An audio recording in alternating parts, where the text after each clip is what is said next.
Zubiri, pinatakas muna si Pacquiao bago pirmahan ang subpoena.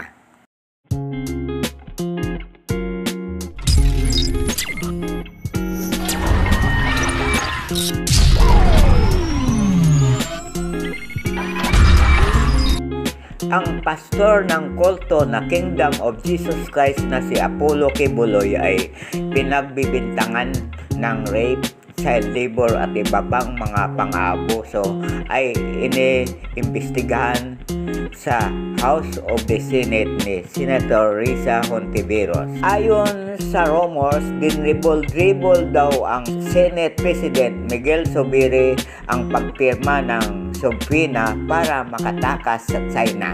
Lunes na ang nakatakdang hearing, wala pa ang subpoena.